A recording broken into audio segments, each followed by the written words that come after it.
So without going in very deep, let's look on some concept of smart objects, because you probably heard it before if you work with Photoshop, and you're probably very familiar with them. But if you're not, just very fast concept. Again, we'll go more in depth later, so don't worry if you something not yet understand. It's getting more kind of familiar when you will start working with this. So example right here, we have it model, a little boy, and you notice on our side, if we look on a layer, it's have this icon. It's mean this is already a smart object. Smart object is just combinations of different layers put together. So we open, we can see right in this area, we have a simple layer with a mask. So right here, we can disable the mask. Okay, and you can see it's just a boy walking with a cord. So he holding something. We applied mask to this. We also apply some dodge and burn slightly effect to this, group together. And when we're ready, we can go and convert to the smart object. At this point, it's kind of will create an instance of this. So if we resize or make modification to the smart object, it won't affect these layers at all. So the reference is all will be pointing to the original object.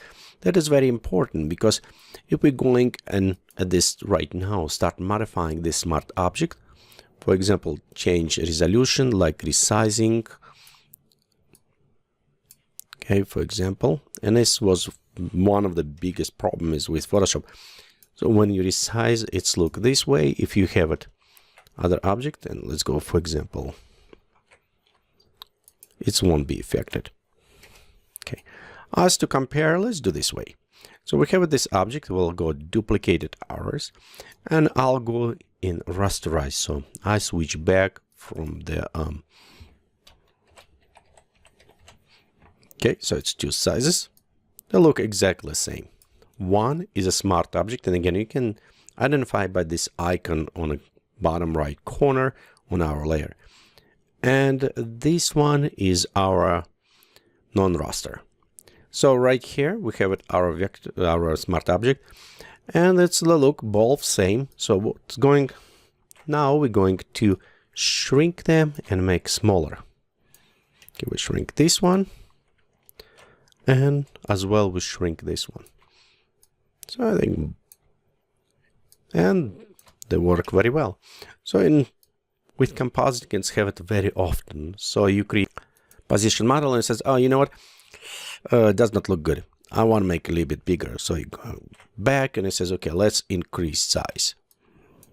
So see the problem right here happen? We start losing resolution because Photoshop tried to simulate very well. But again, we shrink, we lost some pixels, we increasing, and the information is not there. So Photoshop try to restore best it can. But of course, if we resize our smart object, which is only resized as reference, okay, right here, we can compare. You can see its sharpness is definitely there. Right here, you can come closer, and you can see the different, how sharp and everything. Because as a smart object, Photoshop was resizing just a reference to this object, so it does not affect it at all. Same things will apply if we do direct filters. With filters will be a little bit different because we can use adjustment layers or other things where we're going to use it. But if you, for some reason, apply direct filter, for example, filter, blur, and let's do Gaussian blur on this one. And we'll do same things on a smart object. So the two both blurs, but you notice in a raster, we have it no way going back. We need to go click and maybe going in history back to this. But in a smart object, we have it our filters in our stack, so we can preview. So we can actually go and disable them, or even better, we can go inside and adjust afterwards. So if we need a more blur or less, we can go and modify afterwards, which is very beneficial for us as we're working and progressing with compositing. If we think we need to add more or less of some effect. The withdraw with smart object, one, it's a size, Because remember, even we resize all pixels, make smaller, but the smart object save all reference inside the file. So it's not just reference to outside, it save the reference inside, like maybe stacking together, and it will increase size of your file. This is one problem. And next, if we go look on the filters, you'll notice like on a blur, some of them like lens blur, it disables. So some of them won't necessarily work with the smart objects, and you will need a workaround.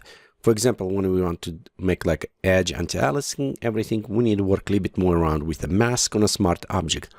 However, we can work around, and that's what I was saying, and we'll work with this.